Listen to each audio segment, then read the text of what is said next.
تمام كمي تخونو حجي دما كابتن أقدس زبالة كلاتنا كم تمارو ناي قوانقوا English نزيان كالات زيان كنفلتن زقبانين سوزن كالات زيان انتي فليزة بلانتينا ببخلت زغوما قالي كم سلزغونا ناتحفنا كنحزن يقبع أقدس خاص لزغولا ماتي سو بتقدمتي جمر هزباوي موقع عزيا قلتخينا بينشتان بل ህዝባዊ መጓዓዝያ ተንብሎ public transportation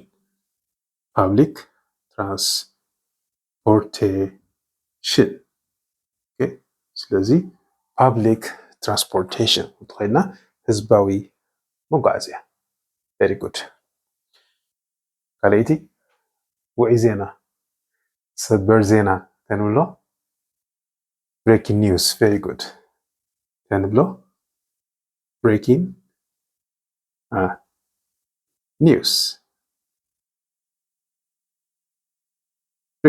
زي بيازي breaking news okay ساسيتي محبراوي ميديا خم بعد فيسبوك etc تنبلو social media okay social media ስለዚህ social media እንትኸይና محبراوي ميديا مالتي okay very good number 4 ሰብአዊ መሰላት እንተንብል human okay human rights ነው ማለት okay ስለዚህ human rights እና ሰብአዊ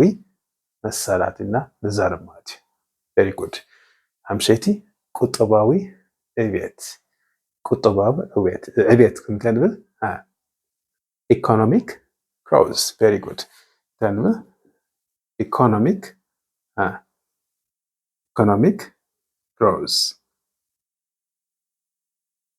growth ለማለት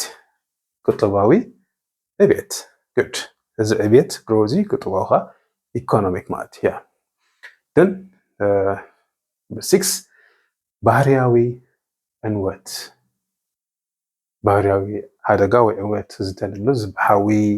ብእሳተ ጎመራ ብከቢድ ዝናብ ዝስዕብ ሓደጋ ማለት እዩ ተንብሎ እዚ natural disaster okay disaster ስለዚህ natural disaster ክባል ከሎ ዕንወት ሓደጋ ሽግር ኩሉ ማለት ስለዚህ natural ካ ባህርያዊ ወይ ካ ተፈጥራዊ okay good then number 7 artificial ብልሒ ወይ ካ ብልምዲ AI ንብሎ ማለት እዩ so ብዝርዝር ከመይ ዝበሃል artificial then intelligence okay artificial intelligence ዘሪዋ ስለዚህ artificial intelligence ከምዚያ መንገዲ ተሓፍሪዋ artificial okay ስለዚህ ሕፂሮም እንተያብሎ ሽዑ እዚያ A ነዚያ ኸ AI ትኾንሽ ማለት እዩ good then እዋናዊ ጉዳያት number 8 እዋናዊ ጉዳያት ተብሎ እዚ current affairs very good ተንብሎ current affairs okay affairs ክባል ከሎ ዝኾነ ጉዳያት ማለት እዩ current ኻ ናይ ሕጂ ማለት እዩ ስለዚ እዋናዊ ስለዝኾነ ከምኢልና ንዛረብ ማለት እዩ so number 9 ዓለማዊ ዋዒ بعالم درجة خصت وعي ماتي زخن تنبلو global warming very good تنبلو global warming بكا warming بلو ماتريو سازي global warming باكولو عالماوي وعي ننزارو أنا ماتي okay very good next number 10 سرعة تمرتي so سرعة تمرتي تنبلو educational system okay يوزي educational تلودن show system يبزي ننزل يوصلجي ስርዓተ ትምህርቲ ኮይና educational system ንብሎ ማለት እዩ good then number 11 ዕዳጋ ኢንተርኔት ዕዳጋ ኢንተርኔት ዝበሃል online shopping very good ተንብሎ online shopping very good online shopping okay next number 12 አገልግሎት ዓሚል ንዓሚል ዘገልግል ሰብ ማለት እዩ ተንብሎ customer service very good ተንብሎ customer service እዚ ግድን ዝቃላት እዚኦም ግድን ከም ናይ እንግሊሽ ተማሃሮ መጠን ግድን ክፈልጦ ዘለና እዩ so ተነዚያ public transportation breaking news social media human rights economic growth natural disaster artificial intelligence current affairs global warming educational system online shopping customer service እዚ ግድን ክንፈልጡ ዘለና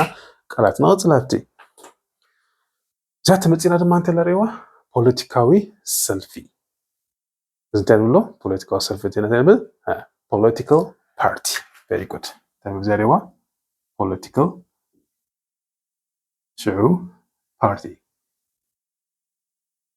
political party ዝታይ ናይ ፖለቲካ ሰልፊ ማለት እዩ good ከማለት ተዛሪዋ ኦኬ ማጥን then ናይ ወፃኢ ፖሊሲ ናይ ወፃኢ ፖሊሲ ተብሎ ናይ ወፃኢ ፖሊሲ ክብልት ኮይና foreign policy very good ተንብሎ foreign policy ተብሎሽ foreign policy ናይ ወፃኢ ፖሊሲና ጽቡቕ ይገለ እናንዛረብና ስለዚ ኮሚናንዛር ተኮይና our foreign policy እና ክንዛረብ ንኽእል ማለት እዩ good then 15 ናይ ኩናት ከባቢ so ኣብ ሰዓት ዝነቅ ቀን ኣፍሪካ ናይ ኩናት ከባቢ ዝበሃል so ዝተወሰነ ቦታ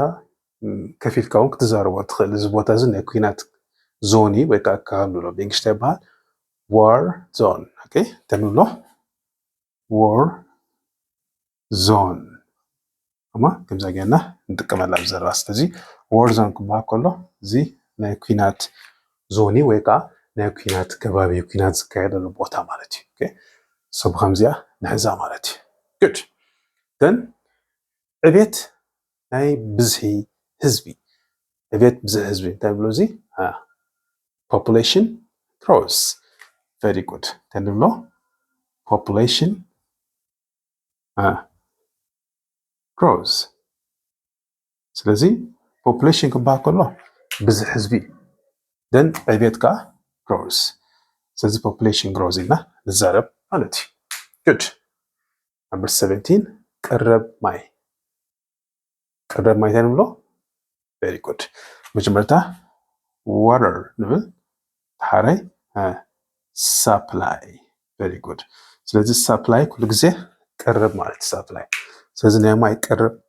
ኢልና ንዛረብ ተኮይና በዛየና ንዛረብ ማለት አይምሽዑ water supply እና ንዛረብ ከና ማይ ቀረብ ኢና ንዛረብ ንኽእል ማለት እዩ good then number 18 ሓያል መርትዖ ምትኾን ተንብል ወይ ሓያል ጭብጥ ማለት እዩ ተንብል strong evidence very good ተንብል strong evidence good ዜን ካፕተን ክንፈልጠን ዝግባአና ኣገደስቲ ቃላት ኣብ እዋን ዘረባ ንጥቀመለን ብምዃነን ማለት እዩ ኦኬ ሶ መጨረሻ ድማ ኣእምሮአዊ ጥዕና ናይ ብዛዕባ ናይ ኣእምሮ ዝምልከት ጥዕና ማለት ተንብሎ mental health very good ተንብሎ mental health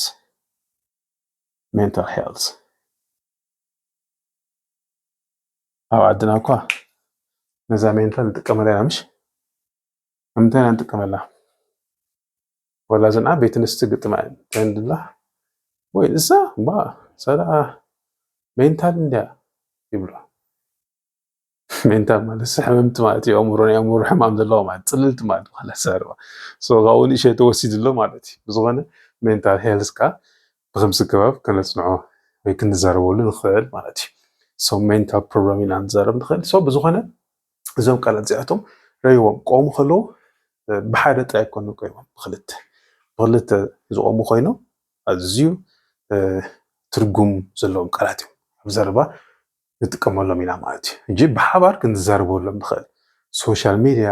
ኢዝ ጉድ ክንብል ንኽእል ሶሻል ሚድያ ኢዝ ባድ ኢና ሓፂር ዝኾነ ሙሉእ ሓሳባት ክንሰርሕ ንኽእል ቀሊል ማለት እዩ ስለዚ ከምኡ ብከምኡ መንገዲ እዚኦም ዘለዉ ቃላት ኣብ ሙሉእ ሓሳብ ብብዝሒ ክንጥቀመሎም ንኽእል ማለት እዩ ሓንቲ ተሪፋ ኣላ እስራ ክትከውን ነይርዋ ምሽ ኡነማላላ እስራ ክትከውን ነይርዋ እታ ቁፅሪ እስራ ማለት እዩ ናትኩም ኣብነት ሃቡኒ ከምዚ ዓይነት ዝምስል ቃላት ኮይኑ ሓንቲ ኣብነት ንስኹም ከዓ ሓንቲ ቃል ኣብኣ ሃቡኒ ማለት እዩ ኣነ ካብታ ኮመንትሪ ራይት ጉድ ጆብ ክብለኩም እየ ማለት እዩ እቲ ኣብነት ማለት ከምዚአን ዓይነት ቃላት ኮይነሲ ብክልተ ቃላት ዝቆመ ሓንቲ ኣብነት ትቡኒ ማለት እዩ Thank you very much for watching. Like ኣይትሕመቑኒ ጠጠሙና ኢኹም ባይ